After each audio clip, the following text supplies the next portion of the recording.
अस्सलाम वालेकुम everyone, hope you all will be fine and doing well. एक comment आया था कि डिजीज़ेज़ एंड इम्यून सिस्टम के बारे में बता दें, तो आज हम इसी टॉपिक पे बात करेंगे।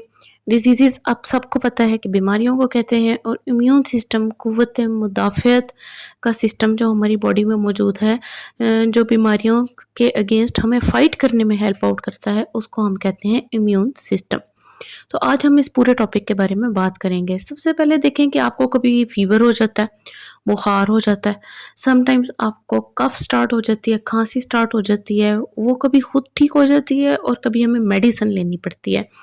तो बहुत सारे बैक्टीरिया, वायरसेस, माइक्रो ऑर्गेनिज़म्स इस तरह के हैं, हमारे एटमॉस्फेयर में मौजूद होते हैं, जो हमारी बॉडी पे अटैक करते हैं, और फिर जब वो अटैक करते हैं तो हमें डिसीज़ेज़ का सामना करना पड़ता है।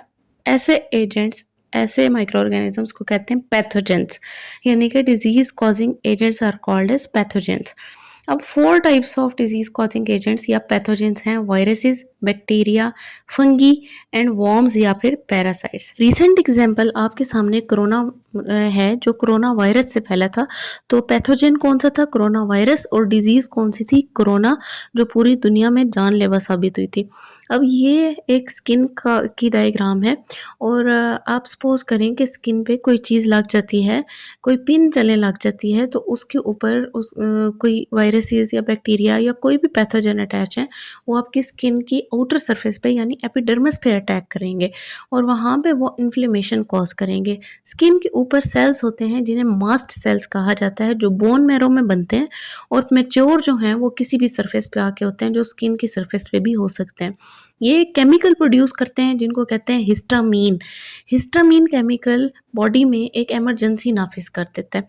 ठीक है, जिस तरह कोई अटैक करता है तो अलार्म्स बजते हैं ना, तो हिस्टामीन एक अलार्म बजाना शुरू कर देता है, और किस तरह से कि वो रेडनेस कॉज कर देता है स्किन पे, स्किन में पेन के रिसेप्टर्स को एक्टिवेट कर देता है, जिसकी वजह से हमारी बॉडी को मैसेज चला जाता है कि कोई पैथोजन जो है वो अटैक किया है उसने स्किन के ऊपर।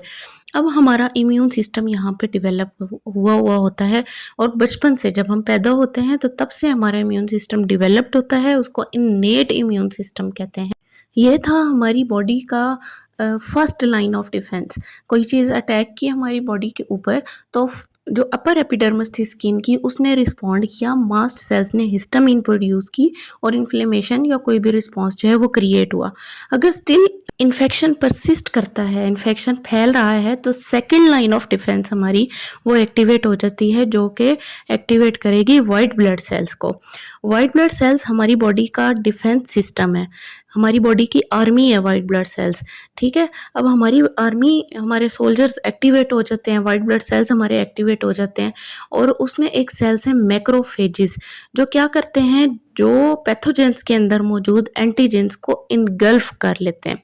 ठीक है, अब ये सेल्स जो डेंजरस सेल्स हैं, जो पैथोजेंस हैं, उनको इनगल्फ कर लेंगे और एक सेल बना देते हैं, जिसे कहते हैं फेगोसाइटोटिक सेल, और इस प्रोसेस को कहते हैं फेगोसाइटोसिस। लाइसोसोम्स का हमने पढ़ा था, लाइसोसोम्स का यही फंक्शन होता है सेल में कि वो फेगोसाइटोसिस करता है। अब ये फेगोसाइटोटिक सेल जो है, इसको डिलीवर कर दिया जाता है टुवर्ड्स द टी लिम्फोसाइट्स। और टी लिम्फोसाइट्स क्या हैं? टी लिम्फोसाइट्स हमारे इम्यून सेल्स हैं, और ये टी लिम्फोसाइट्स क्या करते हैं, ये डिस्ट्रॉय कर देते हैं उस एंटीबॉडी की आउटर मेम्ब्रेन को, आउटर लेयर को, तो पैथोजेंस जो हैं वो डिस्ट्रॉय हो जाते हैं। इस तरह से हमारा जो सेकंड लाइन ऑफ डिफेंस है वो वर्क करता है। तो अभी तक हमने 2 लाइन ऑफ डिफेंस पढ़े हैं, एक फर्स्ट लाइन ऑफ डिफेंस और दूसरा सेकंड लाइन ऑफ डिफेंस। अगर फिर भी इन्फेक्शन ना स्टॉप हो, तो third line of defence activate हो जाता है, और हमारी बॉडी एंटीबॉडीज़ प्रोड्यूस करती है, जो एंटीजेंस को अपने साथ अटैच करती हैं और उन्हें डीएक्टिवेट कर देती हैं, उनके मेम्ब्रेन को डीएक्टिवेट कर देती हैं। तो वायरसेस जो हैं वो फिर डीनेचर होके हमारी बॉडी को नुकसान नहीं पहुंचाते हैं। ठीक है? अब आपने याद कैसे रखना है कि एंटीजेन्स में और पैथोजेन्स में जिन का वर्ड आता है, तो वो हमारी बॉडी को नुकसान पहुँचाते हैं और एंटीबॉडी में चूँकि बॉडी का वर्ड आ रहा है, तो वो बॉडी का पार्ट है। तो इस तरह से आपने याद रखना है कि एंटीबॉडीज़ हमारी बॉडी में प्रोड्यूस होती हैं, जो एंटीजेन्स के अगेंस्ट वर्क करती हैं। ये 3 लाइन्स ऑफ डिफेंस हैं, जिनकी वजह से हमारा इम्यून सिस्टम हमारी बॉडी को फॉरेन पार्टिकल से या पैथोजेन्स के अटैक से बचाता है। स्टिल आराम ना आए तो फिर हमें डॉक्टर के पास जाना पड़ता है और मेडिकेशन करनी पड़ती है, एंटीबायोटिक्स लेनी पड़ती हैं इन पैथोजेंस को किल करने के लिए या डीनेचर करने के लिए।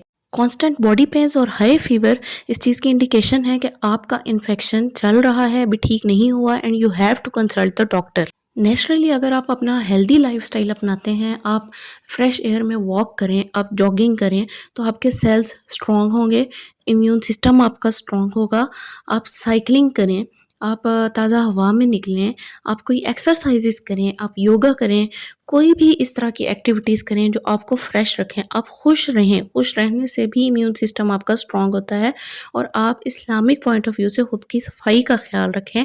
हाथ धोते हुए बहुत ख्याल रखें, 5 स्टेप्स जो आपको सिखाए जाते हैं कि हैंड आपने इस तरह वॉश करने हैं, क्योंकि हैंड्स आपका सबसे बड़ा सोर्स है जिसके थ्रू आपकी बॉडी के अंदर कोई भी जर्म्स जो हैं वो जा सकते हैं।